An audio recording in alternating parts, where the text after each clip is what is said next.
کہیں بھی قرآن میں اس کا تذکرہ نہیں ہے کہ بے نمازی ہو اور جنت میں ہو. سمجھ میں آ رہی ہے بات کہ نہیں آ رہی؟ میں کسی پہ جہنم کا فتویٰ نہیں لگا رہا, یہ تو اللہ کا کام ہے کس کو جنت دے. قانون اور ضابطہ یہی ہے کہ بے نمازی کے لیے جنت نہیں ہے. یہ اسلام کی پہلی علامت ہے نماز. آپ کو پڑھنی پڑے گی چاہے آپ دل سے خوش ہو یا نہ ہو, آپ کو اور جماعت سے پڑھنی پڑے گی آپ کو. تو یہ وہ حق کا راستہ ہے جس میں سب سے پہلے شیطان رکاوٹ ڈالتا ہے اور اس کے بعد آپ کا اپنا نفس, اور تیسرے نمبر پہ کلچر. ہر حق میں 3 رکاوٹیں کھڑی ہوتی ہیں. تو نماز بھی حق کا راستہ ہے یا نہیں ہے؟ اللہ کہتے ہیں میں نے پیدا کیا, میں صبح شام رزق دیتا ہوں, تو میرے در پہ آ کے حاضری کیوں نہیں دیتے؟ اور ہر دفعہ اعلان کروایا جا رہا ہے حی علی الصلاۃ حی علی الصلاۃ. کسی حکم میں ایسی اناؤنسمنٹ دیکھو, رمضان کا اعلان ہلال کمیٹی کی طرف سے ہوتا ہے, خدا کی طرف سے بولو نہیں ہوتا. اللہ نے کوئی ورڈنگ نہیں بتائی کہ یہ نہ نہ. زکوٰۃ کا اعلان کسی کی طرف سے بھی نہیں ہوتا. اسٹیٹ بینک ایک اناؤنسمنٹ کر دیتا ہے کہ چاندی اتنے روپے تولے اور فرسٹ رمضان کو زکوٰۃ کٹ جائے گی. اللہ کی طرف سے اناؤنسمنٹ کا کوئی انتظام بولو نا یار نہیں ہے. ماں باپ کے حقوق, ان کے ساتھ حسن سلوک فرض ہے, لیکن اللہ کی طرف سے کوئی یاد دہانی مسلسل قرآن میں اللہ نے لکھ دیا, بس الگ سے اناؤنسمنٹ نہیں ہے. حج کی الگ سے اناؤنسمنٹ ہے کوئی؟ اللہ کی طرف سے. نماز واحد حکم ہے. فجر میں اللہ نے مؤذن کو کہا کہ اعلان بھی کرو زور سے, اونچی آواز سے, اور ورڈنگ بھی تمہاری نہیں ہوگی. جو الفاظ میں بتاؤں گا ان الفاظ میں لوگوں کو بلانا ہے. ایسا نہ تم اپنے الفاظ میں کہو, لوگ اس کو تمہاری دعوت سمجھیں گے, لوگ مولوی صاحب کا بیان سمجھیں گے اس کو, لوگ کہیں گے مولوی صاحب نصیحت کر رہے ہیں. اگر اللہ مؤذن کو اجازت دیتے تھے بھائی لاؤڈ اسپیکر پہ کھڑے ہو کر لوگوں کو یاد دہانی کراؤ اخفل طریقے سے کہ لوگوں نماز کے لیے آ جاؤ, لوگ اس کو اللہ کا بیان سمجھتے ہیں یا مؤذن کا؟ کہتے یار یہ اپنا ہے. اللہ نے کہا نا نا نا نا نا, جو الفاظ میں نے بتائے ہیں ان میں ایک لفظ بھی دائیں بائیں 4 دفعہ اللہ اکبر کہنا ہے, 5 دفعہ نہیں, 3 دفعہ نہیں, اللہ اکبر ہی کہنا ہے. اللہ کبیر نہیں کہنا, اللہ اعظم نہیں کہنا, اشہد ان لا الہ الا اللہ کہنا ہے. اب لا الہ الا اللہ کے بعد کوئی محمد رسول اللہ لگا سکتا ہے؟ نہ نہ, جو ورڈنگ میری ہے وہ, پھر اشہد ان محمد رسول اللہ, پھر حی علی الصلاۃ, یہ بھی 2 دفعہ کہنا ہے. 3 دفعہ کہنے کی بھی اجازت نہیں, 1 دفعہ کہنے کی بھی اجازت نہیں. پھر حی علی الفلاح. اب مؤذن کے حی علی الفلاح آج میں پہلے کر دیتا ہوں, حی علی الصلاۃ آج میں بولو بعد میں. نہ نہ نہ, اللہ نے کہا تیرا کام ہے, تو میری طرف سے متعین ہے, یہ اناؤنسمنٹ میری طرف سے ہوگی. کیوں؟ اللہ ایک ایک بات اس لیے تاکہ اللہ کی حجت اس کے بندوں پہ تمام ہو جائے. کل قیامت میں کوئی یہ نہ کہہ سکے اے اللہ نماز میری سمجھ میں نہیں آ رہی تھی. اللہ کہے گا 5 دفعہ تیرے کان میں نے اپنی کبریائی ڈلوائی اور وہ ورڈنگ تو اس کو بھول گیا تھا. یہ کیسے ہو سکتا ہے؟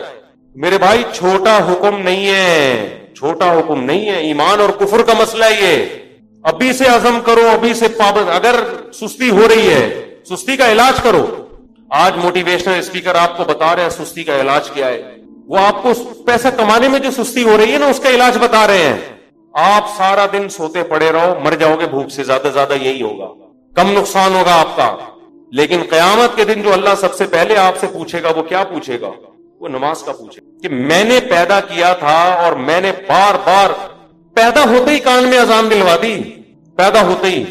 اس کو ہلکا سمجھنا شروع کر. خواتین جا رہی ہیں شاپنگ کرنے, نماز بول. سفر پہ جا رہے ہیں, نماز بول. تو سفر میں ہی تو پتہ چلتا ہے نماز کا, شاپنگ کے دوران ہی تو پتہ چلتا ہے نماز کا. تو آج سے عزم کرو میرے بھائی.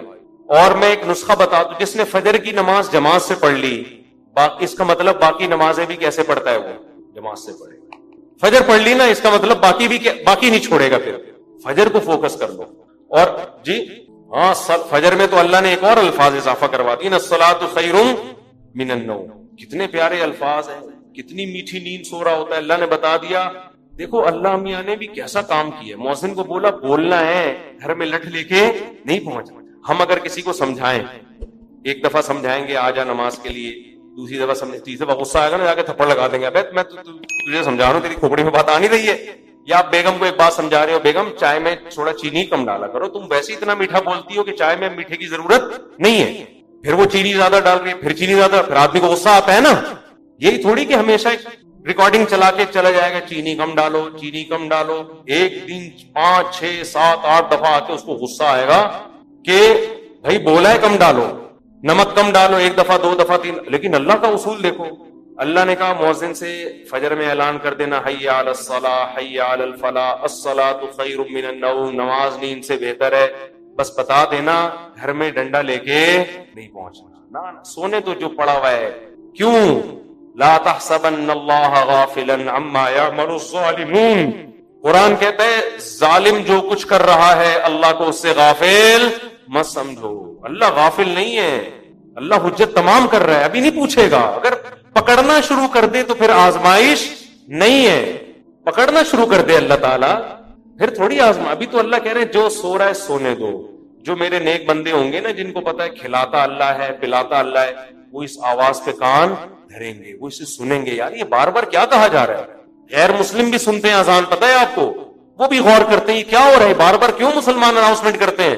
لیکن ہم اس اناؤنسمنٹ کو سن سن کے ہمارے کان سن ہو گئے ہیں. تو ہم اس خوش فہمی میں ہیں کہ اللہ تعالیٰ مؤذن کو آٹو پہ کر کے معاذ اللہ بھول گیا ہے. جیسے بٹن دبا کے بعض دفعہ آدمی بھول جاتا ہے نا، تو اللہ مؤذن کا بٹن دبا کے شاید بھول گئے ہیں. اللہ کو تو پتہ ہی نہیں کہ اس آواز کو نہ کوئی سن رہا ہے نہ کوئی اس پہ لبیک. 2-4 آدمی بیوقوف سے مسجد میں آ جاتے ہیں. وہ میں مذاق میں کہہ رہا ہوں، ایسا نہ ہو ہمارے نمازی بولے ہم کو بیوقوف کیوں بول رہے ہو. مطلب وہ میرا مقصد اس سے یہ ہے کہ وہ جو ایک آدمی تھا نا، ایک مولوی صاحب تھے مسجد میں، تو کسی دیہاتی کا بیل آ گیا یا کٹا آ گیا مسجد میں، تو مؤذن صاحب نے اس کٹے کو مارنا شروع کیا. تو دیہاتی بھاگتا ہوا آیا، بولا مولوی صاحب یہ بے زبان جانور ہے، مسجد میں بھولے سے آ گیا، کبھی مجھے دیکھا آپ نے مسجد میں؟ یہ تو بے زبان بے عقل آ گیا، کبھی مجھے دیکھا؟ یعنی میں عقل مند ہوں، میں تھوڑی آتا ہوں. تو جو بےچارے چند آ رہے ہیں وہ لوگ ان کو بیوقوف سمجھتے ہیں. تو اللہ میاں نے اناؤنسمنٹ کرا کے نا یاد دہانی بار بار کرا رہے ہیں. تو اب ہم یہ سمجھتے ہیں کہ چند بیوقوف ہیں جو اللہ کی دعوت پہ لبیک کہہ کے نماز پڑھنے آ جاتے ہیں. بیوقوف لوگ ہیں، ایکچولی ان کو تو کوئی گھر میں کام دھندا ہے نہیں، بیوقوف لوگ ہیں تو اس لیے آ جاتے ہیں مسجد میں. اصل تو جن کا قوم کے وسیع تر مفاد میں بھی کام کرنا ہے، ایکچولی ترقی کرنی ہے، بزنس کرنا ہے، ایجوکیشن ہے، کل پیپر ہے، وہ اگر فجر میں اٹھیں گے تو پیپر کی نیند پوری نہیں ہوگی، پیپر میں پیچھے رہ جائیں گے. جب رمضان کا روزہ غامدی صاحب کے نزدیک پیپر کی وجہ سے چھوڑنا جائز ہے تو فجر کی نماز کی کیا اوقات بنتی ہے؟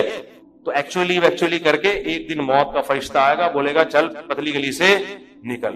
پھر آدمی کہے گا میرا پلاٹ، میری جائیداد، میرا گھر، یہ سب ختم.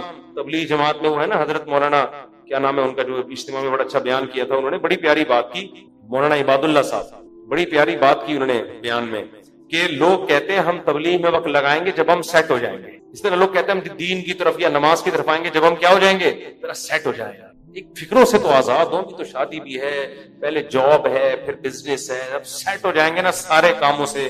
وہ کہتے ہیں آدمی سیٹ کبھی بھی نہیں ہوتا. وہ سیٹ کیسے ہوتا ہے؟ انہوں نے بڑی پیاری مثال دی. ایسے سیٹ ہوتا ہے کہ وہ کہتا ہے میں سیٹ ہوں گا، ہو نہیں رہا، ایک مسئلے کے بعد دوسرا مسئلہ، دوسرے کے بعد تیسرا مسئلہ، ہوتے ہوتے ایک دن موت کا فرشتہ آتا ہے اور بالآخر اس کو قبر میں اتار دیتا ہے. پھر اس کے رشتے دار اس کو قبر میں اتارتے ہیں اور دیکھتے ہیں اس کو قبلہ رخ کر کے ذرا صحیح طرح سے لٹاؤ. صحیح طرح سے لٹانے کے بعد پھر کیا کہتے ہیں؟ اب سیٹ ہے. مردے کو کہتے ہیں نا اب یہ کیا ہے؟ اب سیٹ ہے، اب مٹی ڈال. اس سے پہلے پتھر نہیں رکھتے قبر میں جب تک مردہ سیٹ. بھائی مردہ ٹیڑھا میڑا قبر میں پڑا ہوگا تو کوئی مٹی ڈالتا ہے؟ پہلے سیٹ کرتے ہیں نا اس کو. تمیز سے سیٹ کرنے کے بعد سب بیک زبان بولتے ہیں گورکن سے اب پتھر رکھ دو. اب کیا ہے؟ اب سیٹ ہوا ہے. لیکن اب سیٹ ہونے کا فائدہ بولو. اب نہ تیرے قبر میں اذان کی آواز آئے گی تجھے، نہ کوئی الصلاۃ خیر من النوم سمجھائے گا، اور تیری جائیدادوں کو پیچھے لوگ کرنے والا سمجھ کے اڑ رہے ہوں گے. 2-4 دن یاد کریں گے ہمارے ابا نے ہمارے لیے بحریہ ٹاؤن میں کتنا اچھا پلاٹ بنایا، ہمارے ابا بہت اچھے تھے، کیوں چلے گئے دنیا سے. 3-4 دن کے بعد ویلیاں لگاتے ہوئے پھر رہے ہوں گے آپ کے بچے، کون سے ابا کہاں گئے کیا ہوا کوئی نہیں یاد کرے گا میرے بھائی. 4 دن میں سب بھولائیاں. اور اولاد کو دین نہیں سکھایا وہ تو چوتھے دن ہی بھول جاتی ہے. دین سکھایا تو کم از کم موت تک دعاؤں میں یاد رکھ رہے ہوتے ہیں. تو اس لیے انسان کا بچہ وہی ہے میرے بھائی جو انگریزوں سے دھوکے میں نہ ہو، یہ لبرل لوگوں سے دھوکے میں نہ ہو. ایک موٹیویشنل اسپیکر کی میں تقریر سن رہا تھا ابھی. کبھی کبھار میں سنتا نہیں ان کی تقریریں، کلپ سامنے آ جاتے ہیں نا، شارٹ کلپ آج کل 1-2 منٹ کے آ رہے ہیں. تو میرے سامنے کلپ آ گیا، اس نے تقریر میں کہا کہ خدا جو ہے نا، خدا یہ ہمارا بلیو ہے، یہ کوئی ریئلٹی نہیں ہے. ریئلٹی وہ ہوتی ہے جو سائنس ثابت کرے. سائنس تو خدا کو ثابت نہیں کرتی. تو ریئلٹی پہ چلو، اپنے بلیف پہ مت چلو. میں نے کہا یہ اس کے جوابات تو میں پھر کبھی بعد میں دوں گا. یہ فضول بکواس جو کی ہے کیا مطلب ہے اس کا, اس میں کتنی سقم ہے, کتنی عیب ہے اس تقریر میں. لیکن میں نے کہا مرے گا تو یہ سارا تیرا جو تکبر ہے نا, جس نے بنایا ہے وہ پوچھے گا کہ تیرا بلیف مجھ پہ تھا کیوں نہیں. تو سائنسدانوں کو تو مانتا ہے, بنی ہوئی چیزوں کو دیکھ کر کہتا ہے کسی سائنٹسٹ نے یا کسی میکینک نے بنائی ہے, اور وہ میکینک خود بخود کیسے بن گیا. تو یہ ریئلٹی ہے جس پہ ہمارا بلیو ہے, یہ ہوائی باتوں پہ بلیو نہیں ہے.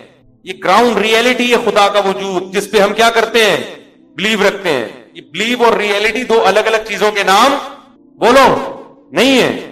تو خیر تکبر بہت ہے. آج تھوڑے سے انگلش کے 2-4 الفاظ آ جائیں, 2-4 آپ کو کچھ تھوڑا سا بولنا آ جائے تو انسان اپنی اوقات بھول جاتا ہے. اس لیے قبرستان میں جا کے دیکھا کرو کیسے مردے پڑے ہوئے, ہم نے بھی مرنا ہے, جواب دینا. اللہ ہم سے اپنے بارے میں سب سے پہلے پوچھے گا, اللہ تعالیٰ ہمیں. اور آخری بات دیکھو, اگر نماز کبھی چھوٹ جائے نا جماعت سے, اپنے اوپر جرمانہ رکھو, سزا دو اپنے آپ کو. ایسے اپنے آپ کو ڈھیلا نہ چھوڑ دو کہ عزم کرتے میں پڑھوں گا پھر چھوٹ جاتی ہے. وہ سزا تو دو اپنے آپ کو. فجر جس دن چھوٹ جائے ناشتہ گول, ناشتہ نہیں. حضرت حکیم اختر صاحب رحمہ اللہ فرمایا کرتے تھے, جس کی فجر چھوٹ جائے وہ کس منہ سے ناشتہ کرتا ہے, اس کو تو غیرت آنی چاہیے. تو یہ پراٹھے اور کباب کھا رہا ہے, جس خدا نے تجھے دیے ہیں اس نے تو تجھ سے صرف اتنا سا معاوضہ مانگا تھا کہ فجر میں حاضری دے دے. اب کس نعمتیں تو پھوڑ رہا ہے مزے سے بیٹھ کے, تھوڑا سا اللہ کا حق ہے وہ ادا کرنے کے لیے تیار نہیں ہے, تو کچھ تو سزا دو میرے بھائی. وہ آیتوں میں اللہ نے کیا فرمایا, الا المصلین. اللہ فرماتے ہیں کہ جو لوگ ڈپریشن کا شکار ہو جاتے ہیں, جلد بازی میں فیصلے جلد بازی میں کرتے ہیں, ان میں تدبر نہیں ہے, غور و فکر نہیں ہے, تو لیکن کچھ علامتیں اپنے اندر پیدا کر لو تو تمہارے اندر سے جلد بازی, جس جلد بازی کے نتیجے میں ڈپریشن ہوتی ہے, خودکشی کے خیالات آتے ہیں, یعنی زندگی سکون کی گزرے گی تمہاری.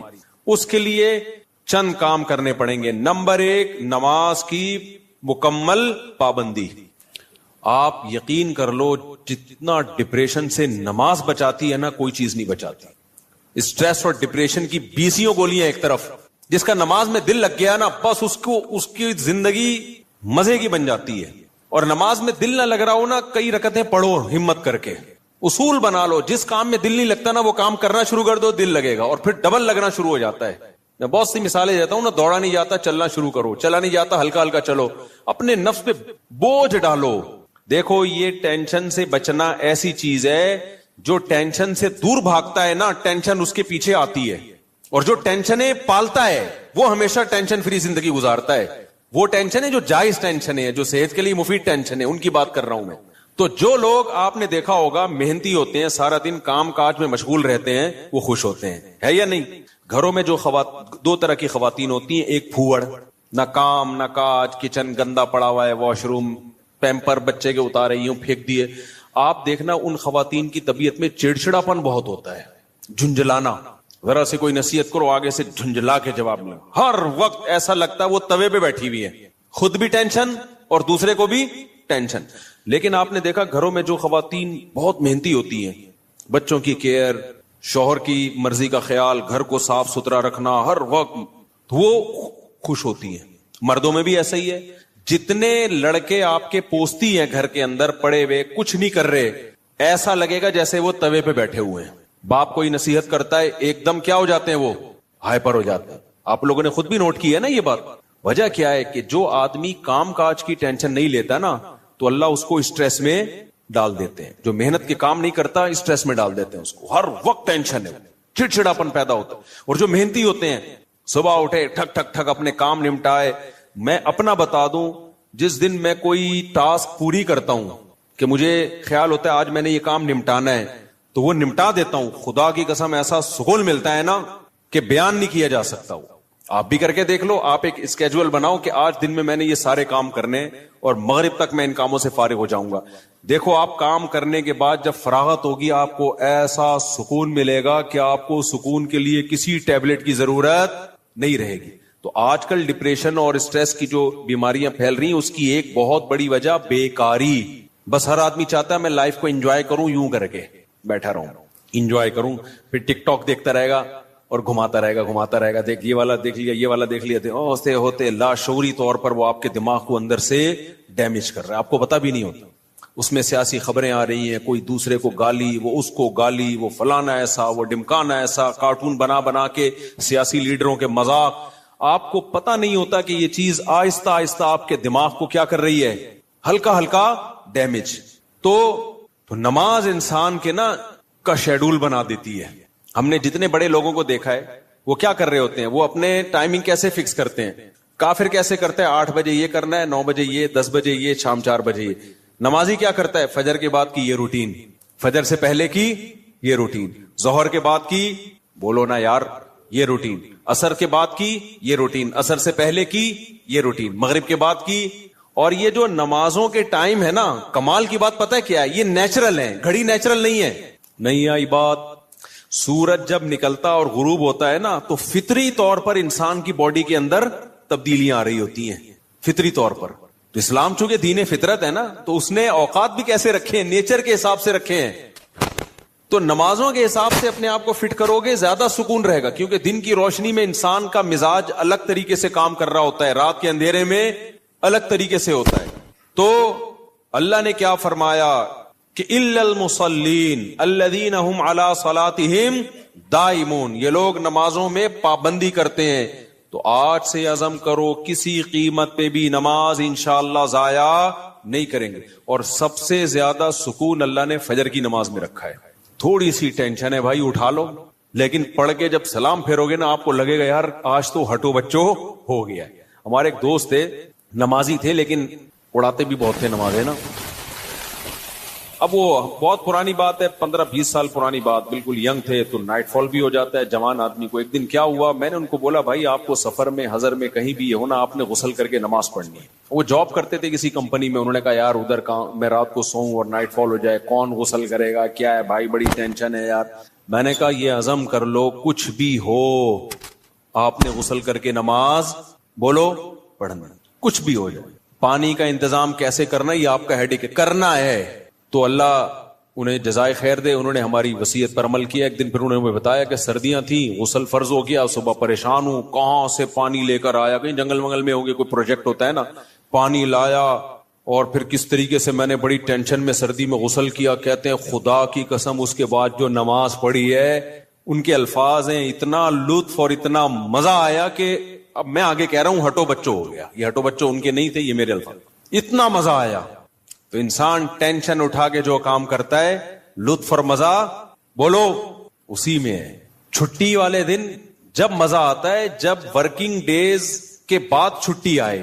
روزانہ ہی اگر چھٹیاں ہوں تو مزہ آئے گا. ابے دیکھو سنڈے کو لوگوں کی چھٹی ہوتی ہے, ہم لوگ مدرسے میں تو جمعے کو ہوتی ہے.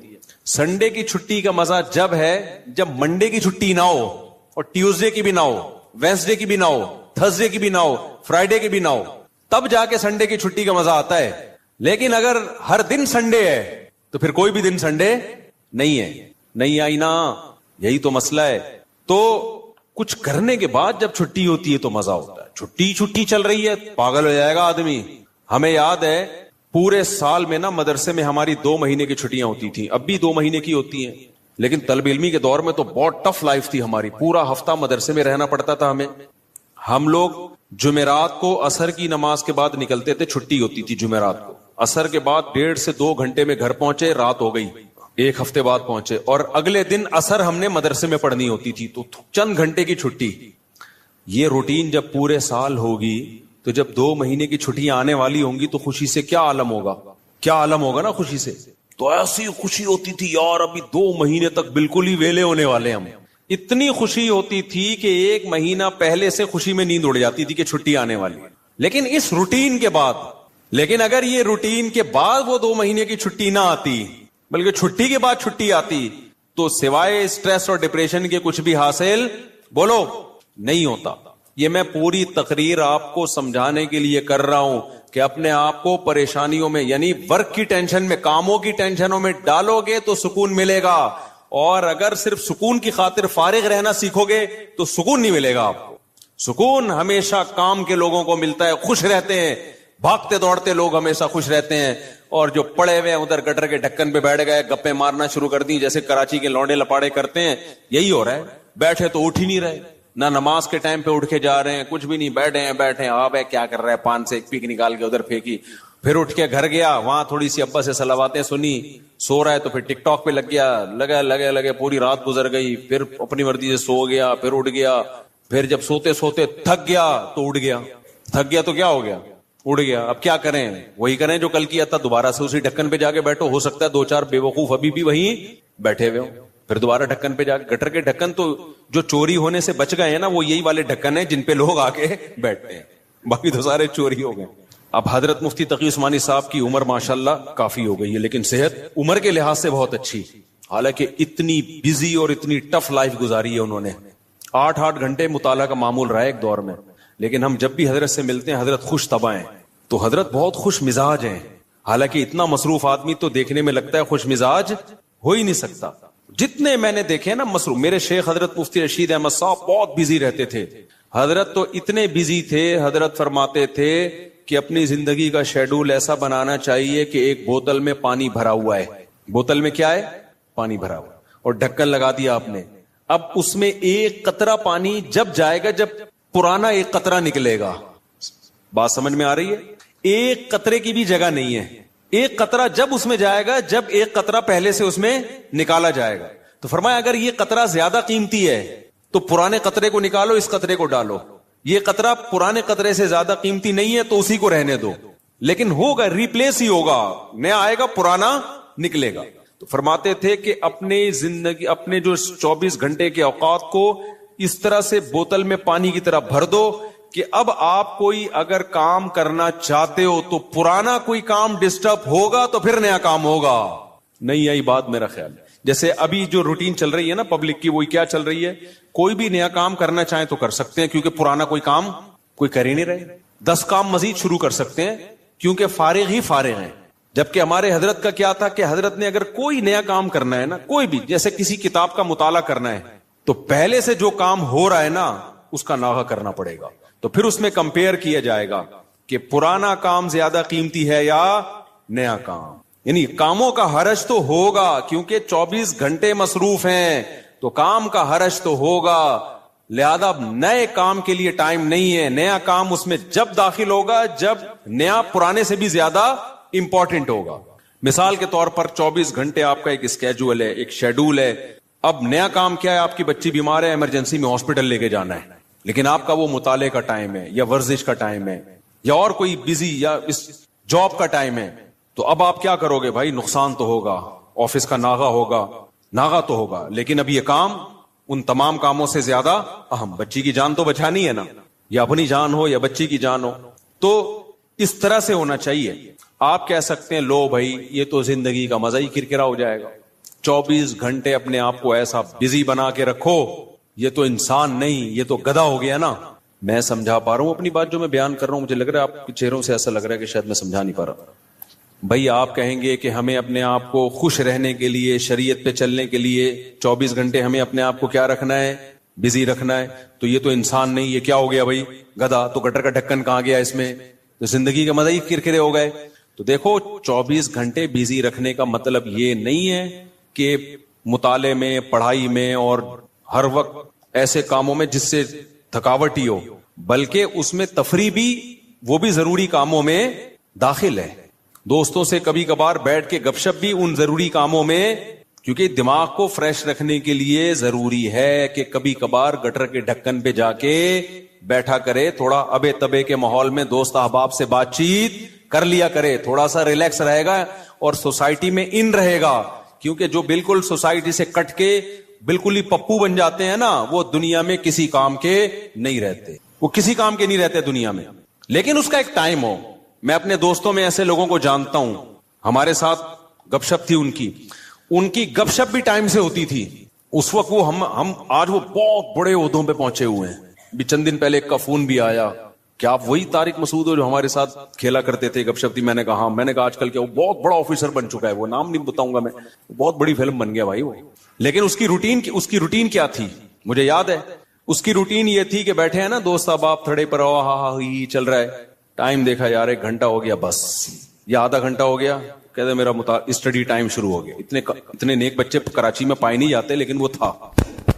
یہ بات کر رہا ہوں جب ہم 16-17 سال کے تھے, اس وقت گپے مار رہے ہیں. ایسے بھی نہیں ہے کہ گپ شپ ہی نہ ہو دوستوں کے ساتھ, یہ بھی نہیں ہے, اور یہ بھی نہیں ہے کہ بیٹھے ہیں تو بیٹھے ہی ہیں, نا نا نا نا. اس نے ٹائم ایک بنایا ہوا تھا, گھر کا ماحول ایسا تھا نا, تو اب آ کے بیٹھے ابھی گپ شپ شروع کر دیا, اور بھائی ہاں ہی باتیں, کرکٹ ورکٹ ہم ساتھ کھیلا کرتے تھے, کرکٹ کی باتیں چل رہی ہیں, گپ شپ ہو رہی ہے. یار میرا اسٹڈی ٹائم شروع ہو رہا ہے, میں جا رہا ہوں. ہم کہتے تھے یار عجیب انسان ہے بھائی, اتنا نیک آدمی. تو یہ ہے کہ یہ نہیں کہ آپ نے دوستوں کی محفلیں بالکل چھوڑ دی, گپ شپ بالکل چھوڑ دی, کھیل کود بالکل چھوڑ دیا, لیکن اس کو بھی اپنے شیڈول کا حصہ بنانا ہے, اس کو بھی جتنا ٹائم بنتا ہے اتنا دینا ہے. اب ہو یہ رہا ہے کہ کوئی پلاننگ نہیں ہے, کوئی روٹین نہیں ہے, تو ہم اپنی زندگی اپنی مرضی سے نہیں چلا رہے, ہمیں کوئی اور چلا رہا ہے. اور پتہ ہے کون ہے؟ اس کو پیار سے شیطان کہا جاتا ہے. ہمیں کون چلا رہا ہے؟ شیطان بتاتا ہے اب اڑ جا, کیونکہ سو کے اب تو تھک گیا ہے, تو ہم کہتے ہیں چلو بھائی اب اڑ جاتے ہیں. شیطان بتاتا ہے کہ دوبارہ سو جا. اتوار کو لوگ کیا کرتے ہیں چھٹی والے دن؟ 12 بجے سو کے اٹھیں گے, اس کے بعد حلوہ پوری, وہ نہیں رش ہوتا, اتنا بھاری بھرکم ناشتہ کریں گے کہ آدھے گھنٹے بعد دوبارہ سے غنودگی شروع. لہذا دوبارہ شیطان کیا کہتا ہے, اب دوبارہ کیا بنتا ہے؟ سونا بنتا ہے. دوبارہ سو گئے, تو سارا دن سوئے, ساری رات سوئے. تو میرے بھائی خوش رہنا چاہتے ہو نا, تو اپنی روٹین بناؤ اور روٹین کو اپنے تابع رکھو, نہ یہ کہ آپ شیطان کے تابع بن جاؤ. بار بار میں ایک مثال دیتا ہوں, گھوڑے کی لگام اگر آپ کے ہاتھ میں ہوگی تو گھوڑا آپ کی مرضی سے سفر کرے گا. ابھی ہو یہ رہا ہے کہ ہم نے اپنی لگام گھوڑے کے ہاتھ میں پکڑا دی ہے, گھوڑا ہمیں بتاتا ہے کہ تو نے کدھر جانا ہے. بڑے لوگوں کی ایک بڑی زبردست بات ہے کہ اگر آپ کی زندگی گزارنے کی اپنی کوئی پلاننگ نہیں ہوگی تو آپ کسی دوسرے کی پلاننگ کا حصہ بن جاؤ. دیکھو یہ چرسی ہیروئنچی ہے نا, ان کی اپنی کوئی پلاننگ نہیں ہوتی زندگی گزارنے کی, یہ ہوتی ہے. اگر انہوں نے پلاننگ سے اوقات طے کیے ہوتے کہ ہم نے یہ کرنا ہے, صبح اٹھ کے یہ کرنا ہے, دوپہر یہ کرنا ہے, شام کو یہ کرنا ہے, اپنی پلاننگ ہوتی تو چرس پیتے ہی ہے. کیا ہو گیا بھائی, بولو نا, نہیں پیتے نا. اپنی کوئی پلاننگ نہیں تھی, ایم ہی اٹھ کے ایک دن نکلے, ایک دوست نے چرس پکڑائی. تو اب یہ کس کی پلاننگ کا حصہ بن گئے؟ چرس اور ہیروئن کے جو اسمگلر ہے نا, ان کی پلاننگ تھی ہم نے پیسہ کمانا ہے, تو وہ کروڑ پتی بن گئے, کیونکہ ان کی کوئی پلاننگ نہیں تھی. تو یہ لوگ ان کی پلاننگ کا حصہ بن کے انہوں نے اپنا بیڑا غرق کر دیا, ان کو ارب پتی بنا دیا. ہر دفعہ ایسا ہی ہوتا ہے. آپ کی اپنی پلاننگ نہیں ہے کہ میں نے کتنی دیر فیس بک پہ بیٹھنا ہے, کتنی دیر یوٹیوب پہ بیٹھنا ہے, بس آپ نے بیٹھ گئے تو کوئی پلاننگ نہیں ہے. تو آپ دیکھتے جا رہے ہو, دماغ آپ کا خراب ہو رہا ہے. یہ اس نے اس کو گالی دی, اس نے 80 لیٹر کا کارٹون بنا دیا. اپنی کوئی پلاننگ نہیں ہے کہ میں نے دیکھنا کون سا چینل ہے, کتنی دیر دیکھنا ہے, معلوماتی چینل دیکھنا ہے, ادھر ادھر دائیں بائیں چیزیں میں نے نہیں دیکھنی. نیوز بھی ایک حد تک دیکھنی ہے, بس اتنی کافی ہے ہمارے لیے آج کی تاریخ میں. یہ تھوڑی کہ نیوز ہی سنتے چلے جاؤ. کیا تحقیق کرنی آج میں نے؟ اگر نہیں ہے نا تو آپ دیکھتے چلے جاؤ گے. اور جو یوٹیوبرز یا فیس بکیے یا ٹک ٹاکرز ہیں, ان کی پلاننگ تھی کہ ہم نے ویوز بڑھا کے پیسہ کمانا ہے, تو آپ جیسے بے وقوف ان کی پلاننگ کا حصہ, آپ کا نقصان, اور وہ کروڑ پتی بن رہے ہیں. نہیں آئی بات؟ میرا خیال ہے دیکھو یوٹیوبرز ویورز کے لیے کیا کرتے ہیں. فلانے مولوی نے, مفتی طارق مسعود نے آج انجینئر کے پرخچے اڑا دیے, حالانکہ میں نے کہیں نہیں ایسے اڑائے ہوتے. وہ ایک دم وہ لگائے گا نا ایک وہ تھمبنیل پہ, ابے تمہیں کیا کرنا ہے پرخچے اڑائے کے نہیں اڑائے. تمہیں کسی مسئلے کی تحقیق کرنی ہے, کسی خاص مسئلے کی, تو تم اس مسئلے کو دیکھو. یار مفتی طارق مسعود نے اس مسئلے, طلاق کے مسئلے کی تحقیق کرنی ہے, یا اور کوئی مسئلہ, یار اس پہ میں سرچ کر رہا ہوں, مجھے ضرورت ہے, یا یہ کاروبار حلال ہے یا نہیں ہے, میں ڈراپ شپنگ کرتا ہوں, اب ڈراپ شپنگ ہے حلال, چلو مفتی طارق مسعود ڈراپ شپنگ لکھ کے سرچ کرو. یہ آپ کی پلاننگ ہوگی, اس میں آپ کو فائدہ ہوگا. لیکن ہو کیا رہا ہے, یوٹیوبر اٹریکٹ کرنے کے لیے تھمبنیل پہ عنوان لگائے گا, مفتی طارق مسعود دوبارہ جہلم. کل ایسا ہی ہوا, میرے سامنے آتا ہے, میں نہیں دیکھتا کہ یار میں, حالانکہ میں دیکھ سکتا ہوں نا کہ کیا کہا ہے بھائی اس نے. کل ایک میرے سامنے سے ویڈیو گزری, اس پہ لکھا مفتی طارق مسعود دوبارہ جہلم پہنچ گئے. میں کراچی میں بیٹھ کے دیکھ رہا ہوں, میرا بھی دل چاہ رہا تھا نا میں کلک کروں, کیا خیال ہے یار میرے بارے میں جھوٹ کیوں بولا, کیا بولا, لیکن میں نہیں کیا کلک. میں نے کہا وہ بے وقوف ہے, ہم تھوڑی بے وقوف ہیں بھائی, ہمیں پتا ہے جھوٹ ہے. جھوٹ آگے ہو سکتا ہے اندر جو مضمون ہو وہ یہ ہو کہ جانا چاہ رہے تھے لیکن نہیں گئے, ہو سکتا ہے یہ لکھا ہوا اس نے, یہ لکھا ہوا ہو, لیکن سچ لکھا ہے, جھوٹ لکھا ہے, میں کیا کروں گا. میرا تو ٹائم ویسٹ ہوگا نا, میں کام کی چیز دیکھوں نا.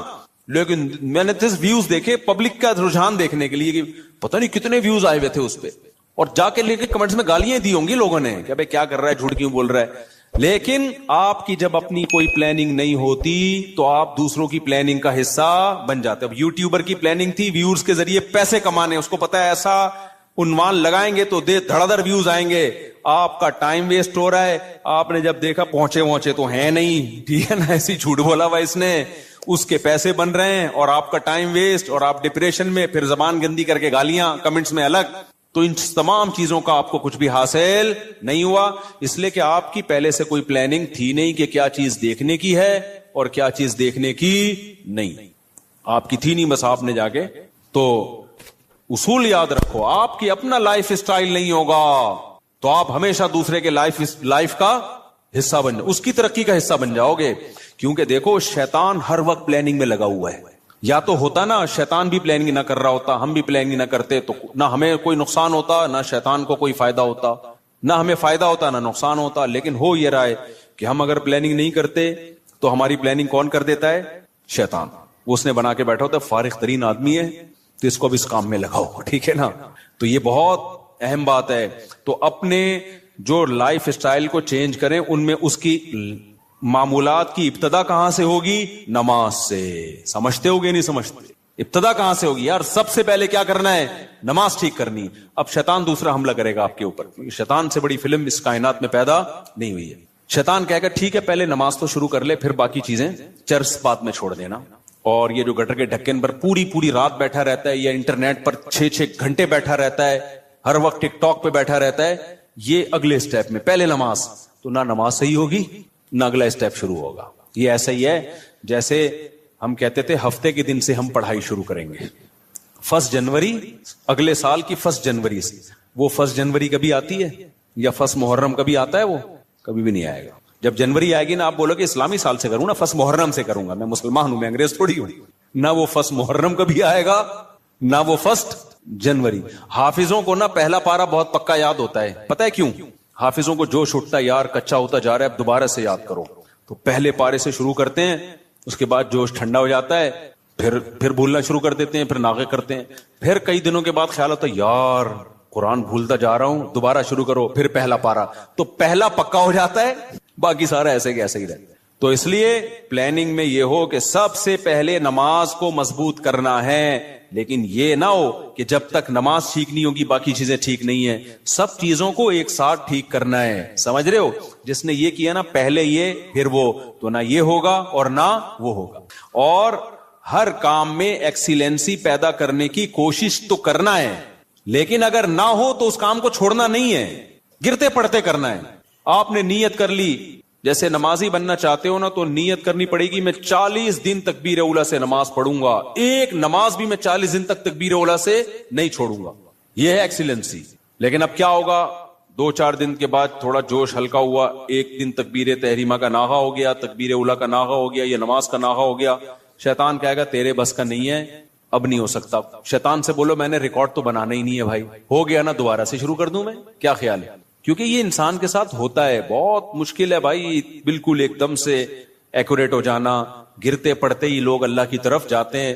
اگر سارے ایک دم سیدھے چلنا شروع ہو جاتے تو یہ حدیث پھر کیوں ہوتی کہ نبی صلی اللہ علیہ وسلم نے فرمایا, اللہ تعالیٰ فرماتے ہیں من تقرب الی شبرا تقربت الیہ باعا, جو ایک بالش میری طرف چل کے آتا ہے میں ایک ہاتھ اس کی طرف چل کے جاتا ہوں, اور جو میری طرف چل کے آتا ہے اتیتہ ہرولا, میں اس کی طرف دوڑ کے جاتا ہوں. یہ حدیث ہے ہی یہ سمجھانے کے لیے کہ آپ پہل تو کرو, آنا تو شروع ہو, گرتے پڑتے ہی آؤ. کچھ آپ کرو گے, کچھ کون کرے گا؟ کچھ اللہ کرے گا. تو کیا کرنا ہے بھائی, اپنے شیڈول کو, اپنے اسکیجول کو تبدیل کرنے کے لیے سب سے پہلے ابتدا کہاں سے کرنی ہے؟ نماز سے. بھائی اب زندگی میں نماز کبھی بھی نہیں چھوٹے گی. اب نماز میں اپنے آپ کو پابند کرنے کے لیے چند چیزیں ہیں. سب سے پہلا کام کیا کرنا ہے, ایک دم سے قضاء عمری شروع نہ کرو, زیادہ بوجھ ہو جائے گا. قضاء عمری تو پڑھنا لازم ہے, لیکن پہلے تھوڑا سا اپنے آپ کو ادا نمازوں کا عادی بنا لو. 40 دن تو بناؤ نا کم از کم عادی, پھر اس کے بعد قضاء عمری شروع کرو. ایک دم سے زیادہ بوجھ آ گیا تو نہ ادھر کے رہو گے نہ ادھر کے رہو گے. ایک دم سے نا ایک دم امام مہدی بننے کی کوشش کرتے ہیں لوگ, ایسے ایک دم صوفی بنے گا، جا رہا ہے، قضاء عمری بھی چل رہی ہے ساتھ ساتھ، آج تو لگتا ہے کہ بس یہ کہاں پہنچ گیا ہے. وہ بخار ہوتا ہے، چند دنوں میں وہ کافور ہو جاتا ہے، اڑ جاتا ہے وہ.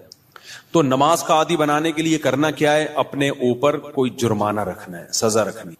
بھائی مجھ سے اگر فجر کی نماز چھوٹ گئی تو اس دن ناشتہ بولو نہیں کرو. ناشتہ اسی دن ہوگا جس دن فجر کی نماز ہوگی. سزا دو اپنے آپ کو. حکیم اختر صاحب رحمہ اللہ تعالی فرمایا کرتے تھے یہ کتنی بڑی بے غیرتی ہے کہ اللہ نے کہا تھا نماز پڑھو فجر کی، آپ اللہ کا حکم آپ سے اتنا سا پورا نہیں ہوا اور صبح پراٹھے کھانے کے لیے ناشتے پہ بیٹھ جاتے. کتنی بڑی بے غیرتی ہے نا کہ اللہ کی نعمتوں سے تو پھوڑنے کے لیے آ جاتے ہیں، بس جو اللہ نے کام لگایا وہ ہو نہیں رہا. تو غیرت کا تقاضا بھی ہے، فجر گئی تو ناشتہ بھی گیا. اے اللہ اب ہمارے منہ سے تو نوالا اترے گا نہیں. کتنا مزہ آتا ہے صبح ناشتہ کرنے میں نا. آپ کو نہیں آتا، مجھے تو بہت آتا ہے. خیر کتنا لطف ملتا ہے جب بھوک لگ رہی ہو اور انسان مزے کا ناشتہ کرے. تو یہ اللہ ہم سے کام بہت کم لیتا ہے، نعمتیں ہمیں بہت زیادہ دیتا ہے. اور اس فجر پڑھنے میں بھی ہمارا ہی فائدہ ہے، سکون ہمیں ہی مل رہا ہے، صحت بھی اچھی ہوتی ہے، جلدی اٹھنے میں آکسیجن ملتی ہے. اور صبح کی جو دھوپ ہے نا، یہ جو ٹھنڈی دھوپ ہوتی ہے صبح کی، سرخ دھوپ، یہ وائٹامن ڈی بہت تیزی سے بڑھاتی ہے باڈی میں لگی. دھوپ ویسے بھی وٹامن ڈی بڑھاتی ہے چاہے دوپہر کی دھوپ ہی ہو، لیکن صبح دھوپ ہے جب سورج سرخ ہوتا ہے، یہ والی دھوپ بہت زیادہ آپ کی باڈی کو مضبوط کرتی ہے، ہڈیوں کو مضبوط کرتی ہے. تو ہمارا ہی فائدہ اس میں. تو اپنے آپ کو نماز کا پابند بنانے کے لیے کیا کرنا ہے؟ بھائی فجر چھوٹ گئی، ناشتہ گیا. ظہر چھوٹ گئی تو کچھ پیسے رکھ لو. ہر آدمی اپنے حساب سے پیسے رکھے کہ اتنے پیسے میں. اب میں یہ نہیں کہوں گا کہ ظہر چھوٹ گئی تو لنچ بھی گیا، کیونکہ سزا اتنی دے انسان جتنی افورڈ کر پائے، ورنہ ہوگا یہ کہ آپ نہ سزا پہ عمل کرو گے نہ نماز. بہت زیادہ سزا دینا بھی ٹھیک نہیں ہے. اب مثال کے طور پر آپ نے کہا کہ فجر گئی تو میں اپنی گردن ہی اڑا دوں گا، تو کون اڑائے گا بھائی؟ خام خب وہ بات کرو نا جو پاسبل ہے. یا فجر ہو گئی تو اپنے آپ کو سگریٹ، فجر گئی تو سگریٹ سے جلاؤں گا اپنے آپ کو، تو سزا اتنی جو افورڈ. یا فجر گئی تو 10 لاکھ روپے صدقہ کروں گا، ایسا نہیں ہوتا. نہ 10 لاکھ صدقہ کرے گا بھائی، اتنا نیک ہوتا تو پڑھ ہی نہ لیتا. تو سزا اتنی ہونی چاہیے جو اتنی ہلکی بھی نہ ہو کہ کوئی تکلیف ہی نہ ہو، اور اتنی بھاری بھی نہ ہو کہ سزا ہی نہ دی جا سکے. وہ ہر آدمی خود فیصلہ کرے اپنے بارے میں. تو اور نبی صلی اللہ علیہ وسلم نے ارشاد فرمایا، دیکھو اسلام میں جتنی فضیلت نماز کی ہے کسی حکم کی اتنی فضیلت نہیں ہے. آپ صلی اللہ علیہ وسلم نے فرمایا، دیکھو قیامت کے دن جب اللہ کا دربار لگے گا، ہم دنیا میں جب کوئی بڑی مجلس ہوتی ہے تو ایسی محفل میں جہاں کوئی حاکم وزیر اعظم آیا ہوا ہو، ہر ایک کی کوشش ہوتی ہے آگے. ڈاکٹر ذاکر نائک کا جب پروگرام، کتنے لوگ یار ہمیں آگے سیٹ مل جائے، ہمیں آگے سیٹ مل جائے. تو یہ تو کچھ بھی نہیں ہے بھائی. اصل تو وہ دربار ہوگا جو اللہ کا لگے گا قیامت کے دن. تو اس میں جس کو آگے سیٹ ملے گی نا، حقیقت میں وہ واقعی فخر کرے گا. تو نبی صلی اللہ علیہ وسلم نے فرمایا اس دن آگے کا ٹکٹ کس کو ملے گا؟ حدیث کا مفہوم بیان کر رہا ہوں کہ نمازوں میں جو سب سے آگے ہوا کرتے تھے، اگلی صف میں ہوا کرتے تھے. کیونکہ اللہ کا ایک دربار دنیا میں لگتا ہے جس میں اللہ نظر نہیں آتا، ہمیں بس ایمان لائے ہیں بھائی اللہ کا دربار ہے، تو وہ غیب ہے. تو اس میں جو آگے آگے ہوگا، تو جب سچی مچی کا دربار لگے گا جس میں اللہ موجود ہوگا، تو نبی صلی اللہ علیہ وسلم نے فرمایا جو صف میں سب سے آگے ہوتے تھے قیامت کے دن بھی وہ اللہ کے ہاں سب سے آگے ہوں گے، اور جو صفوں میں جتنا پیچھے ہوتے تھے قیامت کے دن بھی وہ صفوں میں اتنا پیچھے ہوں گے. کچھ لوگوں کی عادت ہوتی ہے ایک رکعت نکالنا فرض ہے. ہمارے محلے میں ایک صاحب ہوا کرتے تھے، فجر میں لازمی ایک رکعت نکلتی تھی ان کی. اچھا فجر 5 بجے ہو رہی ہے تو وہ 5:05 پہ آ رہے ہیں. ہم ان سے کہتے تھے یار ایک رکعت کیوں نکالتے ہو، تھوڑا 2 منٹ پہلے آ جاؤ. کہتے یار اصل میں رات کو نیند پوری نہیں ہوتی. پھر جب نماز 5:15 پہ ہوئی تو بھی ایک رکعت نکل رہی ہے. یہ ایک بیماری ہے، میں آپ کو بتا رہا ہوں بھائی. اب تو 15 منٹ زیادہ مل گئے نا، تو زیادہ مل کے ان کی نیند اسی حساب سے آگے جا رہی ہے. حتیٰ کہ سردیوں میں جب 6:45 پہ نماز ہو رہی ہے پھر بھی ایک رکعت نکل رہی ہے. تو یہ جو آزار ہوتے ہیں نا کہ یوں ہو رہا ہے بھائی، جس نے پڑھنی ہوتی ہے وہ آ جاتا ہے، نہیں پڑھنی ہوتی، جس کی ایک رکعت نکلنی ہے وہ ایک ہی نکلتی رہے گی قیامت تک. جس کی 2 رکعت نکلنی ہے، اتحیات والے بھی ہوتے ہیں، اتحیات میں آ رہے ہوتے ہیں، وہ ہمیشہ آپ دیکھنا اتحیات میں ہی ہوں گے. اور کچھ ایسے ہوتے ہیں جماعت ہی پوری نکلتی ہے ان کی، وہ ہمیشہ سلام پھیرنے کے بعد تشریف لا رہے ہوں گے، بولے گا ابے یار یہ کیا ہو گیا. تو اور کچھ ایسے ہیں جنہوں نے پڑھنی نہیں ہے. تو جب میں اور آپ کوشش کریں گے نماز کی پابندی کی تو بھائی تکبیر اولا کی پابندی کے ساتھ صف اول میں، کیونکہ نبی کی جو بشارتیں آپ صلی اللہ علیہ وسلم نے صف اول کے لیے دی ہیں وہ دوسری صف کے لیے اور آخری صف کے لیے نہیں ہیں. آپ صلی اللہ علیہ وسلم نے فرمایا لوگوں کو اگر پتا چل جائے کہ صف اول میں کتنا ثواب ملتا ہے تو اتنی لڑائیاں ہوں کہ قرآن اندازی کی نوبت آئے. پورا محلہ وہ جو اجر ملے گا نا قیامت کے دن، جو پروٹوکول ملے گا اللہ کے دربار میں، وہ لوگ اپنی آنکھوں سے دیکھ لینا، وہ قیامت کا منظر اللہ دکھا دیں کہ صف اول والے آج کہاں ہیں. تو نبی نے فرمایا محلے والوں میں جھگڑا ہوگا، ہر آدمی کہے گا تیرے باپ کی سیٹ ہے جو آگے پہلے سے بیٹھا ہوا ہے. صحیح ہے نا؟ ہر آدمی جھگڑا کرے گا، ابے تیرے باپ کی جگہ ہے جو میں بیٹھوں گا یہاں پہ، وہ کہے گا میں بیٹھوں گا. اتنی لڑائیاں ہوں گی کہ فیصلہ کس سے کیا جائے گا؟ قرعہ ڈالا جائے گا. آج تم کہ ہمیں اپنی آنکھوں سے دیکھ نہیں رہے، لہذا ایسے پوستیوں کی طرح رڑتے آتے ہیں. وہ بالکل پیچھے بیٹھ رہے، آگے جگہ بھی ہوتی ہے تو کوشش کرتے ہیں پیچھے ہی کھڑے رہیں، کیونکہ تاکہ نکلنے میں آسانی ہو، سلام امام پھیرے اور فوراً بھاگ سکیں ہم. تو وجہ اس کی ہے کہ بھائی اللہ فرماتے ہیں فَلَا تَعْلَمُ نَفْسٌ مَّا أُخْفِيَ لَهُم مِّن قُرَّةِ أَعْيُن، کسی نفس کو خبر نہیں ہے ہم نے اپنے نیک بندوں کے لیے آنکھوں کی ٹھنڈک کا کیسا سامان چھپا کے رکھا ہے. تو جو نیک بندوں کے لیے آنکھوں کی ٹھنڈک کا اللہ نے سامان چھپایا ہے، اللہ وہ اگر دکھا دے تو میرے بھائی پھر ہمیں ان تقریروں کی ضرورت نہیں رہے گی. ہم میں سے ہر شخص کوشش کرے گا نماز میں پہلے سے آئے. اچھا جن کو پہلے آنے کی عادت ہوتی ہے نا ان کو پھر سکون ہی نہیں ملتا بعد میں آنے سے. ہم اپنی مسجد میں دیکھ رہا ہوں، مجھے یہاں 18 سال ہو گئے، 18 سال ہو گئے مجھے یہاں پہ. تو میں 18 سال سے جن کو دیکھ رہا ہوں نا 10 منٹ پہلے آتے ہیں وہ نماز میں. آج بھی وہ نماز میں 10 منٹ پہلے آتے ہیں، حالانکہ وہ بوڑھے ہو گئے، ہارٹ کے مسائل، شوگر کے مسائل، 20 بیماریاں بے ساکیوں سے آ رہے ہوں گے، لیکن آئیں گے 10 منٹ پہلے ہی. کیوں؟ وہ کہتے ہیں یار یہ کیسی نماز ہے، سکون تو جب ہی ملتا ہے پہلے سے آگے بیٹھو، سنتیں آرام سے پڑھو. ایسے بھی یہاں بزرگ تھے جو گھٹنے جواب دے گئے لیکن آ رہے ہیں 15، انتقال ہو گیا ان کا، اللہ مغفرت فرمائے. پھر جب میں ان کی عیادت کے لیے گھر گیا تو کہتے ہیں بھائی مفتی صاحب بس اتنی دعا کرو کہ جو مسجد کی جماعت ہے نا وہ نہ، کیونکہ ساری زندگی ہم نے صف اول میں نماز پڑھی ہے، اب کوئی غم نہیں ہے سوائے اس کے کہ مسجد کی جماعت چھوٹ گئی ہم سے، مسجد کی ہم سے جماعت چھوٹ گئی. تو یہ نشہ ہے میرے بھائی، سمجھ رہے ہو؟ صف اول میں نماز پڑھنے کا کیا ہے؟ یہ نشہ ہے، جس کو لگ جائے وہ بڑھاپے میں بھی نہیں چھوٹتا. ہمارے حضرت مفتی رشید احمد صاحب بھی بہت زیادہ تکبیر اولیٰ کے پابند تھے، آخری عمر میں ان کے بھی کو بھی ظاہر ہے ایک ایج ہوتی ہے. تو جب وہ نیچے آتے تھے نا نماز پڑھنے کے لیے اتنا خوش ہوتے تھے، کہتے تھے یہ اللہ کا اتنا بڑا فضل ہے کہ نماز نہیں چھوٹ رہی مجھ سے. تو جن کو نشہ ہو جائے ان سے پھر یہ صف اول نہیں چھوٹتی. تو ایسا نشہ پیدا کر دو اپنے اندر. نشہ کب ہوتا ہے؟ جب عادت پڑ جائے نا، لت پڑ جائے تو صف اول کی عادت ڈال دو. رمضان میں ہم دیکھتے ہیں جن کو تراویح میں صف اول میں تراویح پڑھنے کی عادت ہے نا، 15 منٹ پہلے آئیں گے، اپنا رومال بچھایا بیٹھ گئے وہاں. کیوں؟ کہتے ہیں یار مزہ ہی نہیں ہے پیچھے کھڑے ہو کے نماز پڑھنے کا. اور یہ لوگ زیادہ سکون سے نماز پڑھ لیتے ہیں. اور جو کنفیوز ہوتے ہیں آج پڑھنی ہے کہ نہیں پڑھنی، تو وہ آئے گا پہلے بیٹھے گا، پیچھے وضو میں بیٹھا رہے گا نلکا کھول کے، ہاتھ صاف کرتا رہے گا ایسے، پھر کوئی باتیں کرے گا، پھر پیچھے ٹیک لگا کے بیٹھ جائے گا، چلو 2-4 رکعتیں نکل جائیں کیا ہیں، پھر 1-8 رکعت میں رکوع میں جب امام جائے گا تو شامل ہو جائے گا. تو اس سے آپ کا دل ہی نہیں لگے گا نماز میں. تو کام وہی اچھا ہوتا ہے جو پابندی کے ساتھ اور مکمل فوکس بنا کے کیا جائے. نبی صلی اللہ علیہ وسلم نے ہر چیز میں احسان کا حکم دیا. پتہ ہے آپ کو احسان پتہ ہے کسے کہتے ہیں؟ ایکسیلنسی. جو کام کرو خاندانی طریقے سے کرو. ہم جو بھی کام کرتے ہیں پتہ ہی نہیں چل رہا ہوتا کہ کرنا چاہتا بھی ہے کہ نہیں چاہتا. وہ شادی والی بات ہے، نہیں کرو بھائی دوسری شادی، کرنا ہے تو پھر کرو خاندانی طریقے سے. پھر ایسی کی تیسی. کل بھی ایک کیس آیا نا، اصل میں کیس ہی یہی آ رہے ہیں آج کل، کیا کریں. کیس آیا کہ وہ شادی کر لی، اب اس پہ دباؤ ڈال رہے ہیں طلاق دے دو طلاق دے دو، اور وہ لڑکی والے اس کے سر پہ دوسری کو دے دو.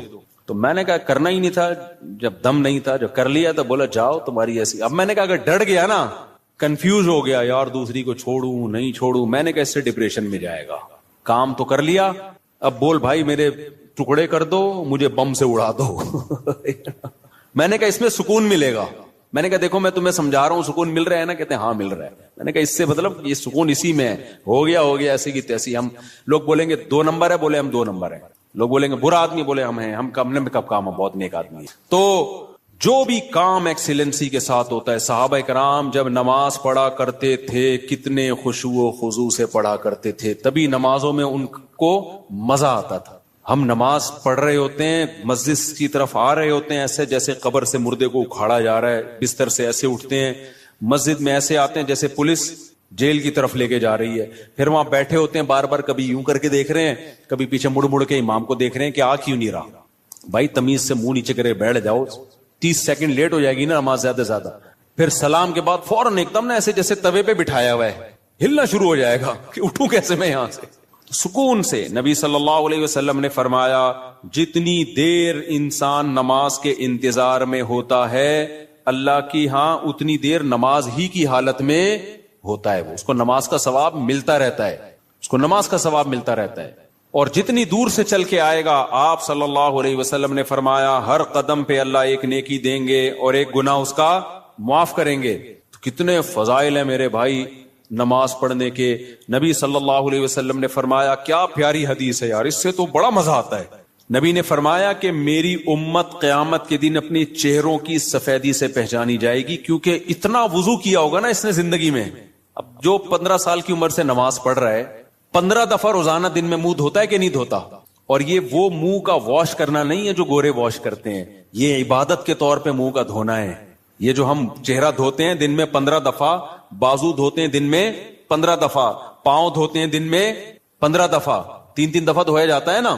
تو یہ صرف واشنگ نہیں ہے کہ سروس ہو رہی ہے آپ کی, یہ دھونا بطور عادت ہے یا عبادت کے طور پر ہے؟ بتاؤ.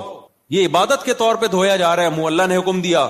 تو آپ سوچو جس نے 40 سال 50 سال اللہ کے حکم پہ دن میں 15 دفعہ منہ دھویا ہوگا, تو کیا اس کے چہرے پہ کوئی ایسی علامت نہیں ہوگی جس سے پتا چل جائے کہ اس کا چہرہ دوسرے چہروں سے بہت پاکیزہ ہے؟ کیونکہ اس بار بار منہ دھونے سے جو منہ کے گناہ ہیں, بازوؤں کے گناہ ہیں, پاؤں کے گناہ ہیں, وہ دھل رہے ہیں, ان میں روحانیت پیدا ہو رہی ہے, نورانیت پیدا ہو رہی ہے. یہ نورانیت دنیا کی آنکھوں سے نظر نہیں آتی, لیکن یہ نورانیت قیامت کے دن اللہ ایسی آنکھیں دے دیں گے جس سے لوگوں کو یہ نورانیت نظر آنا شروع ہو جائے گی. غرم محجلین.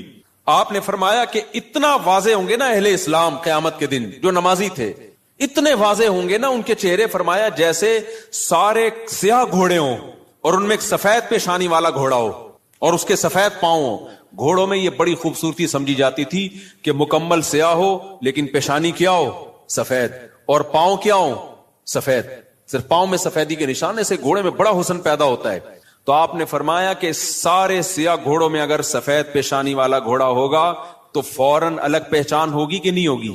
ہے بھائی ایک گھوڑے ہیں, اب آپ کا گھوڑا ان گھوڑوں میں مکس ہو گیا سب کے کلر, تو آپ جا کے غور سے دیکھو گے, لیکن آپ کا گھوڑا سفید پیشانی والا تھا, باقی سارے کالے, فوراً پہچان جاؤ گے بھائی یہ کس کا گھوڑا ہے, یہ میرا. تو نبی نے فرمایا میں اپنے امتیوں کو پہچاننے میں کوئی کنفیوژن نہیں ہوگی, کیونکہ وضو کی کثرت کی وجہ سے سب کے چہرے نورانی ہوں گے, سفید ہوں گے, سب کے بازو کیا ہوں گے, نورانی اور سفید. جتنا ایریا وضو میں کور ہوتا ہے نا سارا سفید ہوگا. سفید کا مطلب نور نکل رہا ہوگا اس سے, نورانی چہرے ہوں گے. تو یہ ہلکی چیز نہیں ہے بھائی نماز کا قائم کرنا. شاعر اسلام میں سے دیکھو, ہر مذہب کا کوئی خاص نشان ہوتا ہے جس سے پتہ چل جاتا ہے یہ آدمی اس مذہب سے بلونگ کرتا ہے. ہوتا ہے کہ نہیں ہوتا؟ ہندو عورتوں کے یہاں کیا ہوتی ہے, بولو, ٹیکا بندیا ہوتی ہے نا, تو جس عورت کی ہوتی ہے ہمیں فوراً پتہ چل جاتا ہے یہ کیا ہے بھائی. منہ سے بولنے پر گورنمنٹ نے پابندی لگائی ہے تو ٹھیک ہے بھائی. جس خاتون کے یہاں ٹیکا ہوتا ہے 99% چانس ہوتا ہے کہ یہ کیا ہے, ہندو ہے, ہندوؤں کا کلچر ہے. یہاں سلیب لٹکا ہوا ہے تو فوراً پتہ چل جاتا ہے بھائی یہ کیا ہے, یہ عیسائی ہے. خاص علامات ہوتی ہیں ان کی. اور اسی طرح یہودیوں کی ایک خاص کیپ ہوتی ہے, اتنی سی کیپ یہاں رکھی بھی ہوتی ہے, ماشاءاللہ داڑیاں تو ایک اچھا کام کرتے ہیں, بڑی داڑھی رکھتے ہیں, چھوٹی سی یہاں کیپ ہوگی, خاص ڈریس ہوتا ہے ان کا. پہلے تو ہمیں یہودی کہیں نظر ہی نہیں آئے تھے کراچی میں, اب دنیا میں ٹریولنگ ہوتی ہے تو بہت سارے, میں تو بعض دفعہ دم کروانے جانے لگا تھا, میں نے کچھ لگ رہا ہے بخاری کے کوئی استاذ بیٹھے ہوئے, اتنے داڑھی کی وجہ سے ویسے چہرہ تو نورانی ہو ہی جاتا ہے, اتنی بڑی بڑی داڑھی. امریکہ میں اور کینیڈا میں تو جاپان میں بھی میں نے دیکھے, تو میں سمجھا کہ کوئی بخاری پڑھانے والے مدرسے کے استاذ ہیں. میں نے کہا جا کے دم کراتا ہوں, انہوں نے کہا رکھ کے چماڑ لگے گا, دم نہیں کرا بھائی یہودی. تو ہانگ کانگ میں دیکھے ہم نے اتنی بڑی بڑی داڑھی. مزید اسلامی ویڈیوز کے لیے ہمارے چینل کو سبسکرائب کریں.